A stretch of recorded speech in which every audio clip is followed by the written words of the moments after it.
নমস্কার, আমি প্রিন্স মণ্ডল। নজরে বাংলা অফিসিয়াল ইউটিউব চ্যানেলে আপনাদের স্বাগত।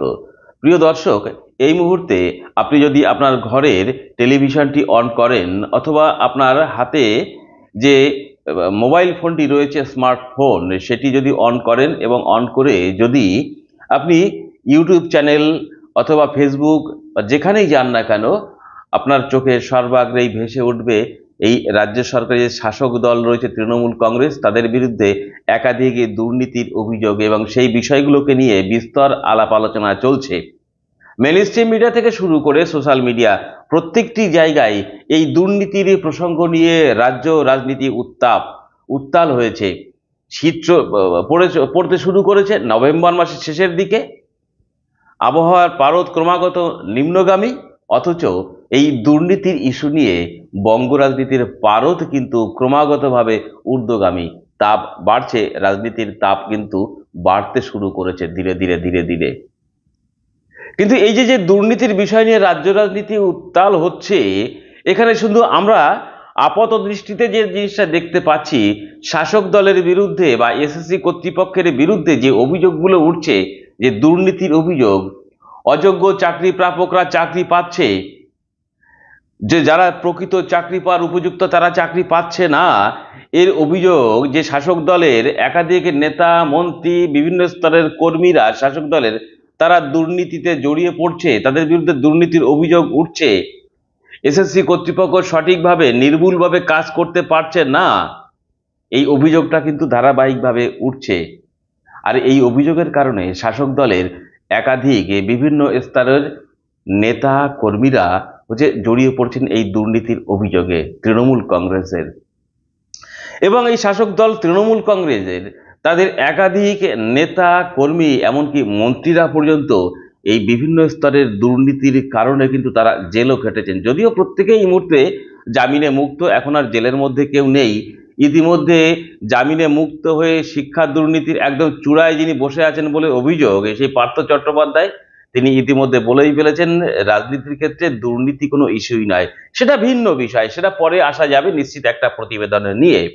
কিন্তু আমার কথা হচ্ছে, এই যে আমরা যেটা দেখছি শাসক দলের বিরুদ্ধে দুর্নীতির অভিযোগ, একটা অংশের চাকরি প্রার্থীরা তারা ক্ষতিগ্রস্ত হচ্ছেন, যে চাকরিচ্যুত চাকরি প্রার্থীরা, যে শিক্ষক কর্মচারীরা তারা ক্ষতিগ্রস্ত, তার পরিবার ক্ষতিগ্রস্ত হয়েছেন, একথা ঠিক, 100%ই তারা ক্ষতিগ্রস্ত হচ্ছেন। কিন্তু কি শুধুই তারাই ক্ষতিগ্রস্ত হচ্ছেন? এর সঙ্গে জড়িয়ে রয়েছে গোটা সমাজ ব্যবস্থা। সমাজ গড়ার কারিগর যারা, তারা যদি ক্ষতিগ্রস্ত হন, তাহলে সমাজটা ঠিকমতো গড়ে উঠতে পারে না। তাহলে এই যে যে দুর্নীতিটা দেখছি, শুধুই কি দুর্নীতি? এর পেছনে কি কোনো ষড়যন্ত্র আছে? এই শিক্ষা ব্যবস্থাকে তাকে ধ্বংস করবার প্রক্রিয়া, এই স্কুল কলেজগুলোকে, স্কুল প্রাইমারি স্কুল থেকে শুরু করে মানে হাই স্কুল, এই স্কুলগুলোকে কি কোনো তুলে দেওয়ার কোনো পরিকল্পনা আছে এই শাসক দলের? বা কেন্দ্রের যে শাসক দল রয়েছে বিজেপি, তাদের এই পরিকল্পনাটা কি প্রকৃত অর্থেই কি পরিকল্পনা আছে? এই একদিকে রাজ্যের শাসক দল তৃণমূল কংগ্রেস, অন্যদিকে কেন্দ্রের শাসক দল বিজেপি, এই দুটো দলের এই যে দুর্নীতি, এর পেছনে আসল ষড়যন্ত্রটা কি, সেই বিষয়টা উদ্ঘাটন করবার জন্যই আমরা পৌঁছে গিয়েছিলাম সিপিআইএম পার্টির নেতা তন্ময় ভট্টাচার্যের কাছে। তিনি কিন্তু একটা জিনিস খোলসা করে বললেন, যে এই যে শুধু দুর্নীতি না, এর পিছনে একটা ব্যাপক বড় ধরনের ষড়যন্ত্র কাজ করছে বলেই মনে করা হচ্ছে। কি সেই ষড়যন্ত্র? আমি আর বেশি কথা বলবো না, আসুন আসল ষড়যন্ত্রটা কি, দুর্নীতির পেছনে কোন ষড়যন্ত্র কাজ করছে, সেইটাই বিস্তারিতভাবে ব্যাখ্যা করলেন তন্ময় ভট্টাচার্য, সিপিআইএম এর নেতা। এই তন্ময় ভট্টাচার্যের এই ব্যাখ্যা শুনতে শুনতে আমাদের এই পর্বের প্রতিবেদন শেষ হবে। যদি আপনার কাছে এই প্রতিবেদনটি গ্রহণযোগ্য বলে মনে হয়, আর যদি মনে হয় অধিকাংশ মানুষের কাছে পৌঁছে যাওয়া প্রয়োজন, এই প্রতিবেদনটিকে প্রচুর পরিমাণে শেয়ার করবেন। দেখা হবে পরবর্তী আরেকটি প্রতিবেদনের সঙ্গে। ততক্ষণ ভালো থাকুন, সুস্থ থাকুন, দেখতে থাকুন তন্ময় ভট্টাচার্যের দুর্নীতির পেছনে কোন ষড়যন্ত্র রয়েছে সেই ব্যাখ্যা। আসলে রাজ্য সরকারের চাওয়াটা আরও বড়, শুধু রাজ্য সরকারের না, দেশের সরকারেরও। আসলে এই যে নয়া উদারবাদী অর্থনীতি, যার বিরোধিতা আমরা প্রথম দিন থেকে করে আসছি, তথাকথিত বেসরকারীকরণ, বিলগ্নীকরণ, বিশ্বায়ন, এই অর্থনীতির মোদ্দা কথাটা হচ্ছে লেস গভর্নেন্স। সরকারের ভূমিকা কমিয়ে দাও। এই লেস গভর্নেন্স থেকে থেকে আস্তে আস্তে নো গভর্নেন্সের দিকে যাও। এই যে ধরুন স্কুলের নিয়োগ নিয়ে সরকার ইচ্ছাকৃত অপরাধ করছে, যাতে মামলা হয়, যাতে প্যানেল বাতিল হয়, তার রাস্তা সরকার তৈরি করছে। সুপ্রিম কোর্ট বলে দিয়েছিল দাগিরা কেউ বসতে পারবে না, তারপর তারা দাগিদের বসালো কেন? এটা জেনেই তো বসালো যে মামলা হলে আবার তারা হারবে। তাহলে এই যে অ্যাডভান্স আমি এটাকে ইনভাইট করছি কেন? আসলে আমি স্কুল শিক্ষা ব্যাপারটাকেই তুলে দিতে চাই। আজকে আমি সবটা তুলে দিতে পারছি না, কিন্তু আমি আজকে যেটা করতে পারছি সেটা হচ্ছে অজস্র স্কুল আছে যেখানে টিচার নেই। আমাদের রাজ্যে 37,000 প্রাইমারি স্কুল আছে যেখানে একজন টিচার, 13,000 প্রাইমারি স্কুল আছে যেখানে দুজন টিচার।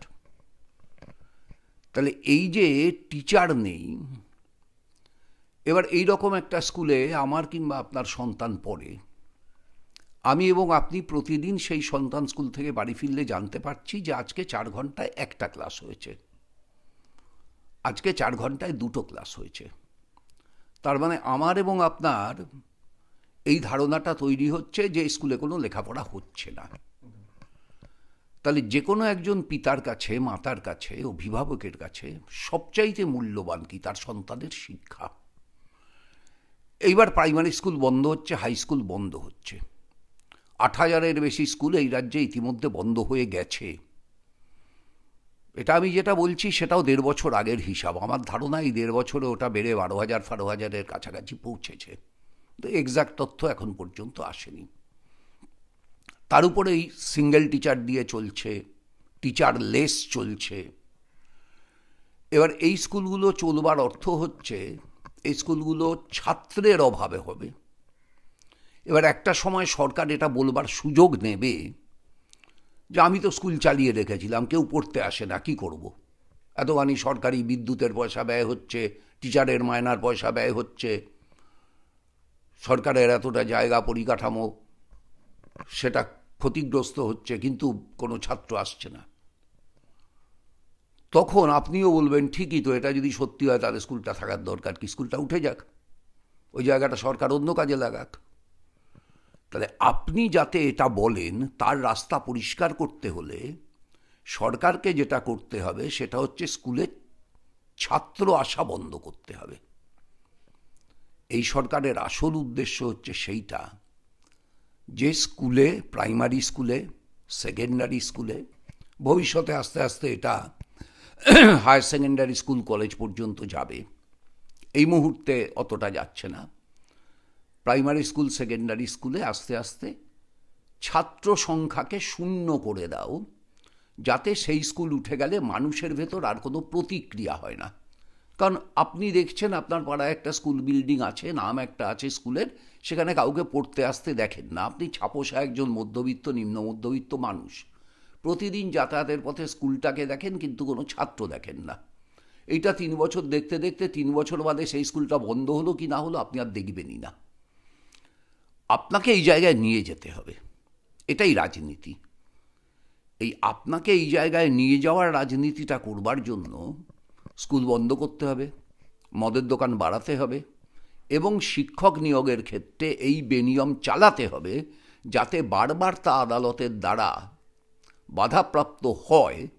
মানে বাধাপ্রাপ্তিটাকেই ইনভাইট করছে সরকার, এবং আলটিমেটলি সেই স্কুলগুলো তুলে দেওয়া হবে।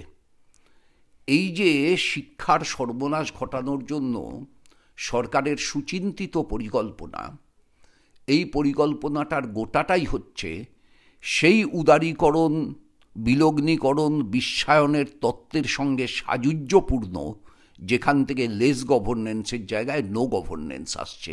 সরকারের আর শিক্ষার ক্ষেত্রে কিছু করার নেই। No governance in education.